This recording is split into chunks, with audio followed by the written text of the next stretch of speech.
what is it that makes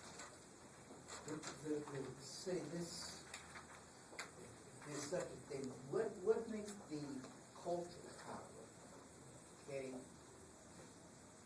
important in the United States? And who exerts the power? The cultural power of the United States. Yes, what's in our culture that you can see there? People exerting power to say these are the things that we're going to do. I think it's not that complicated. You know the answer. Okay? But really, how does cultural power get exerted? Go on. Well, do you think the president alone tells you what to do?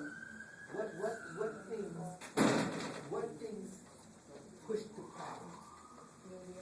The media. Okay? Your school systems. You notice something simple like a school system. Can you imagine what do you think transfers most of the culture and the socialization and this culture in this country? The school system. Okay? Look at what happens when your kids go to elementary school. Look at how they teach you the culture. Look at how they teach you to salute the flag. Okay?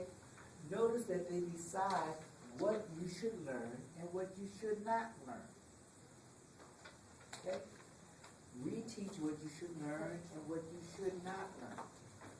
Okay? Because we want to push the culture.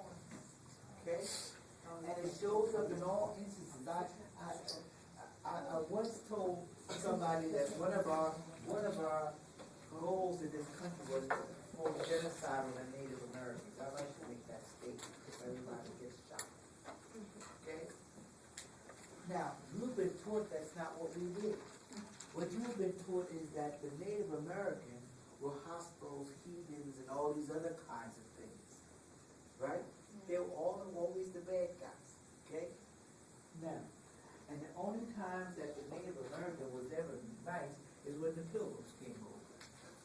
Notice the only good example we've had of the Native American, and we had a good example, I think, in Pocahontas, because she said, Captain Smith, Father, no, John Smith, speak for yourself, John. Remember she said teach you that when she was about to be proposed to? And what you did is like, if I wanted to propose to you, I wouldn't come to you, I would send my emissary to talk to you about marriage. And she said, speak for yourself, John. And then we had another one, the one that we put on a dollar, the coin, dollar Sacagawea. Okay, now, she was the person that helped us get through, to let us through this vast wilderness, okay? Those were the good Indians. Okay? Now, everybody else was terrible. People like Geronimo, and all of the other names of Indians were always bad folks. Now, what they don't tell you is that when we came here, there was probably about 20 million Native Americans. Today, there's about 250 people, 250, not that many million. I forget some ridiculous amount of people that I want to say 100,000 Native Americans. That's what decimation does. That's what genocide does. Okay? And so what will happen is that when we came here, we have wiped them out. You don't even know about the Native Americans that was on the East Coast. And you look at all your cities that have Native American names. Just look at it. Okay? You look at things like the Mohawk Valley. You look at things like Piscataway. Okay? All of those were Native American enclaves. They're not anymore. I don't think you could find one Native American in Piscataway today. And that's not to say that the Native Americans didn't fight between themselves. as a rule, the Native American, their real problem was that they were too peaceful.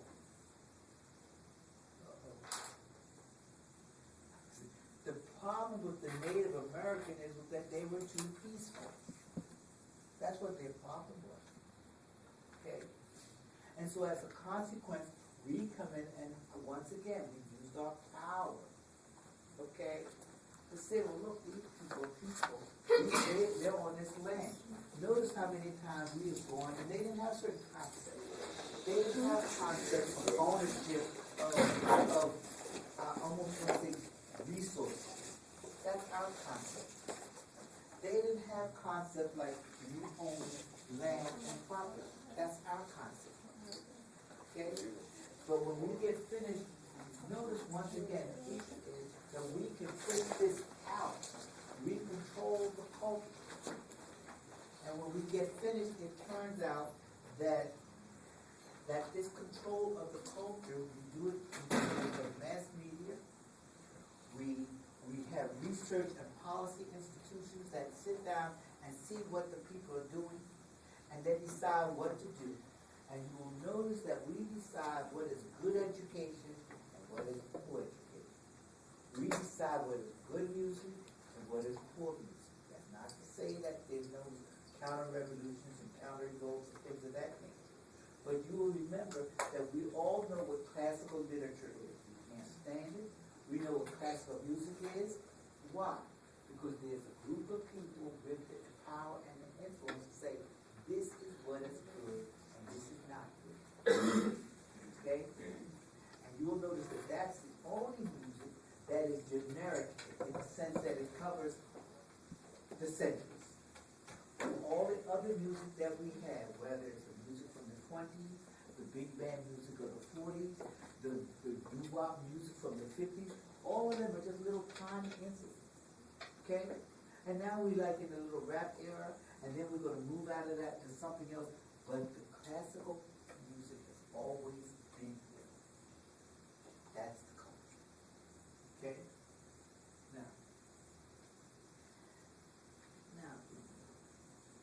Now the idea is to use what they call hegemony. I keep struggling with that word, okay? And that exists when those in power have successfully spread their ideas and marginalized alternative viewpoints so that their perspective and interests are widely accepted as being universal and true. And that's what people do with power. Object is for you to make other people think that their ideas are not worth 2 cents. Well, they're worth 5 cents. Okay? They're not worth anything. And yours are the ideas that really matter. Okay? And this is exactly what everybody does who has power, who wants to exercise power or do whatever they want to do. Okay? Now, what you will discover is that this changes through time. And we have seen this. Okay? We have gone through things like at different points in history, different things had power. Sometimes it was the religious institutions. Remember once upon a time we talked about who had power in terms of structure, and we saw that the church influenced all the thought. And the church worked hand in hand with the political institutions. So that if you did not believe in a certain religion, there was something wrong with you. If you came over to this country and you were a Puritan, there's something wrong with everyone else, because the Puritans came for what they call freedom of expression of their religion. Okay? That's what it was about. And what happened is that happened over time, and you will notice that we've had people who sat down and said that when you did not believe in a certain religious thought, that you were a heathen. And there's always something wrong with you. But they control the political thought. And you'll see this with people today. There are some people who political thought controls their life. If you talk about anything under the sun, they will bring it around to the Lord says so and so and so and so. Okay? I'm not saying that's wrong. Okay? But you'll notice that their thought pattern stems from that. That's almost their ideology. Okay? So we look at that. Okay? And then we move from the political or from the religion controlling the thought, that we started trying to get rational about it. That we didn't believe that people who were born were therefore made kings because they were better than anyone else. Okay? And so we looked at that. Now, and note again that when we talk about things like how can I say religious freedom? Okay. If we talk about somebody like the Puritans, and they came over, and remember that when we celebrate Thanksgiving, what is that? Our celebration of Thanksgiving, as you know, is the one that says that they made it through the first winter. Remember the Puritans, the Pilgrims made it through the first winter. How did they make it through the first winter? Because the Native Americans taught them how to survive in this country, how to hunt in the forest, how to do all these kinds of things. Okay? Now, your elementary textbooks will tell you that the Puritans were really headed for Jamestown, Virginia. And that somehow or other a storm came up and took them from Jamestown all the way up here to Massachusetts. Okay? Now we buy that. Okay? Now do you really think that anybody who can navigate a ship can't tell the difference between those two things until they're going off course? No. But we buy that. Okay? That's what we're taught. Okay? I would say that there was somebody plotting that they should be making north and not south. Okay? That makes better sense. Because they could navigate all the way from England and Holland, they could navigate their way all the way over here, and then all of a sudden they get lost. Does that make sense? That doesn't make any sense to anybody. Okay? Now, so now what happens is that when the deal comes down, the Pilgrims who came for religious freedom. Now I want to digress a little bit. You know the state, Rhode Island, that's very close to Massachusetts. Why do you think Rhode Island came into play? Why do you think Rhode Island? And notice that Rhode Island, that when these people talk about it as a state, they never know what Rhode Island's going to do. Okay? Now, how did Rhode Island come up? Because you're Puritans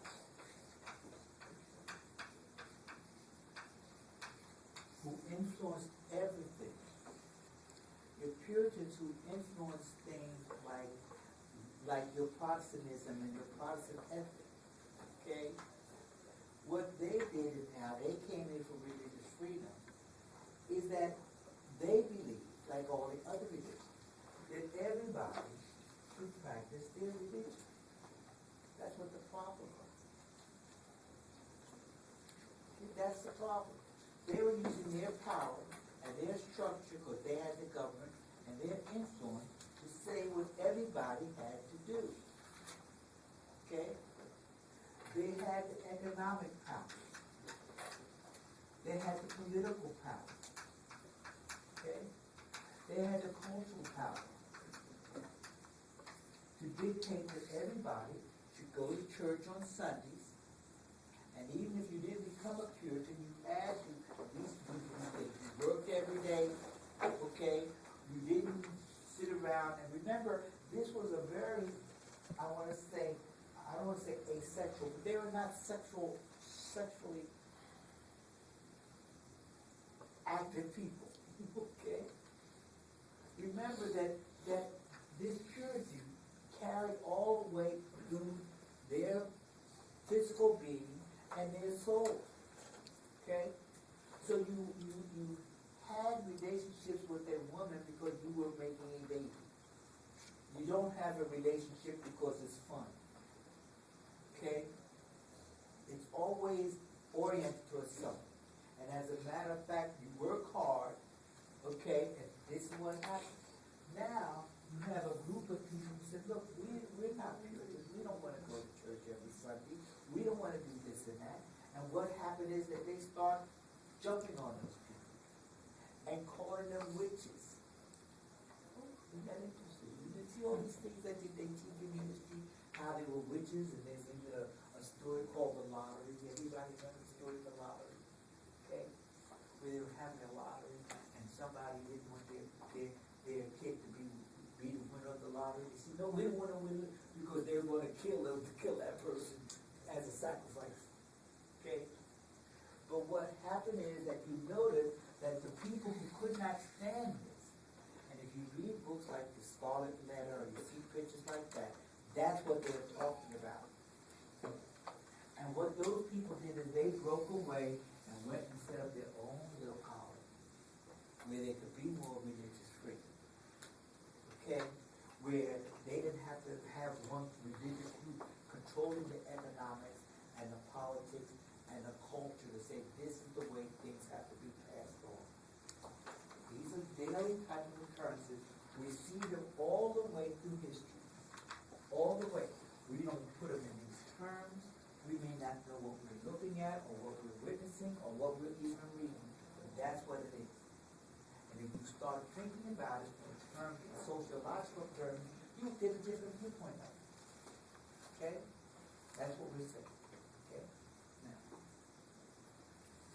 you know, I was on the elevator the other day, and a young student was complaining about a professor that was never in class. And so when she got finished complaining, she said something. She said, shucks, when I get finished, I would have taught myself this course. And I looked at her and I said, you know, young lady, that's what we're trying to get you to do. Okay? You must never lose sight of that. Okay? What you're trying to do is you're trying to get to the point where you can teach yourself. Can't tell you that enough. Opposite to learn to teach yourself. And I tell you to read the